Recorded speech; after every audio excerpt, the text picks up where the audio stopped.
Le Seigneur soit avec vous. Et avec votre esprit. Évangile de Jésus-Christ selon saint Luc. Gloire à toi, Seigneur. En ce temps-là, Jésus disait à ses disciples en parabole, « Un aveugle peut-il guider un autre aveugle? Ne vont-ils pas tomber tous les deux dans un trou? Le disciple n'est pas au-dessus du maître, mais une fois bien formé, chacun sera comme son maître. Qu'as-tu à regarder la paille dans l'œil de ton frère alors que la poutre qui est dans ton œil à toi, tu ne la remarques pas? Comment peux-tu dire à ton frère, « Frère, laisse-moi enlever la paille qui est dans ton œil, alors que toi-même ne vois pas la poutre qui est dans le tien? Hypocrite, enlève d'abord la poutre de ton œil, alors tu verras clair pour enlever la paille qui est dans l'œil de ton frère. Le bon arbre ne donne pas de fruits pourris. Jamais non plus un arbre qui pourrit ne donne de bons fruits. Chaque arbre, en effet, se reconnaît à son fruit. On ne cueille pas des figues sur des épines. On ne vendange pas non plus du raisin sur des ronces. L'homme bon tire le bien du trésor de son cœur qui est bon. Et l'homme mauvais tire le mal de son cœur qui est mauvais. Car ce que dit la bouche, c'est ce qui déborde du cœur. » Acclamons la parole de Dieu. Louange à toi, Seigneur Jésus.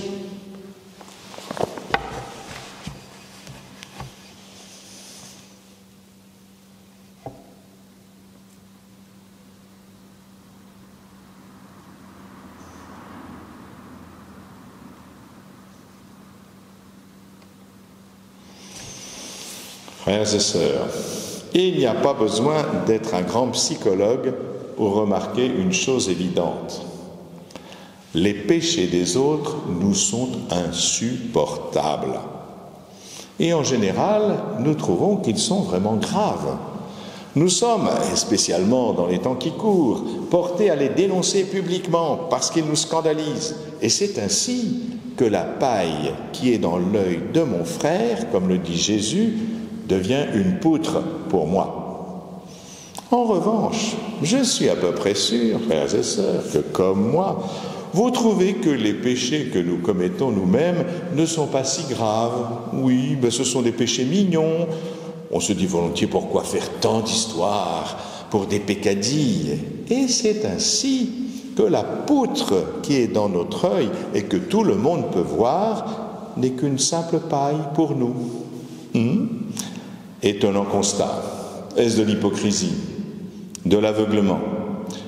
Je crois que c'est plus simple, voyez-vous. C'est tout simplement parce que les péchés de mon frère, c'est moi qui les subis. Alors que mes péchés à moi, c'est mon frère qui les subit. Eh oui, les conséquences de nos actes mauvais sont supportées par les autres. Aussi, conviendrait-il peut-être de se mettre à la place des autres quand nous faisons quelque chose et de considérer sérieusement la manière dont mon prochain va souffrir de mes actes. Vous voyez, réfléchir comme ça, c'est ce qui nous a permis de donner ce qu'on appelle la règle d'or. La règle d'or, c'est une règle qui a couru à travers de toutes les civilisations, c'est-à-dire on la retrouve chez Confucius, on la retrouve chez le Bouddha, on le retrouve dans l'hindouisme, on le retrouve dans l'islam, on le retrouve dans les livres de Tobit, dans la Bible, etc. Eh bien, qu'est-ce qu'elle dit, cette règle d'or? Ne faites pas aux autres ce que vous ne voudriez pas qu'ils vous fassent. Ça, c'est la règle d'or. Et on dit en général qu'elle correspond à la sagesse, c'est-à-dire à la morale naturelle, c'est-à-dire ce que la raison que nous avons est capable de comprendre en dehors même de toute culture. C'est assez évident, hein? C'est un principe universel. Vous voyez, il me semble que c'est déjà bien pour vivre ensemble, si nous arrivons à cette règle d'or, essayer de nous mettre un peu à la place des autres. Mais il faut, je le crois, aller plus loin. Et d'ailleurs, le Christ va plus loin. Notre vocation, c'est d'aimer comme le Christ, vous le savez. Il a dit, aimez-vous les uns les autres comme moi, je vous ai aimés. Eh bien, si vraiment c'est cela, eh bien, si nous aimons vraiment quelqu'un, nous devrions souffrir du mal que nous lui faisons. Ce n'est pas seulement se mettre à la place, vous voyez. Je pense, est-ce que, vous voyez, quand j'ai fait du mal à quelqu'un, est-ce que je ressens de la culpabilité, ce qui est déjà une conscience qu'il y a quelque chose qui ne va pas, ou est-ce que je ressens de la tristesse d'avoir fait du mal à quelqu'un que j'aime? Il y avait une chanson comme ça de Frédéric May, un chanteur allemand qui chante en français, qui avait fait une chanson qui s'appelle La blessure.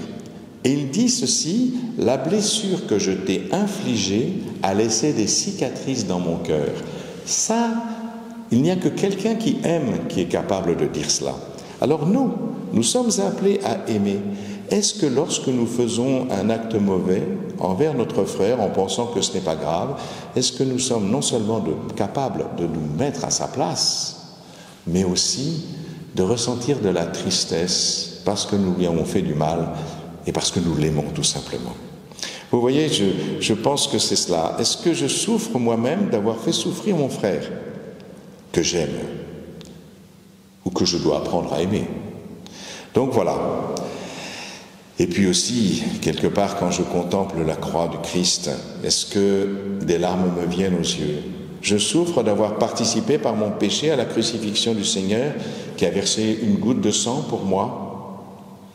Voilà, cette tristesse que je ressens d'avoir blessé l'amour me paraît, frères et sœurs, un excellent critère pour mesurer l'amour qui est dans mon cœur. Amen.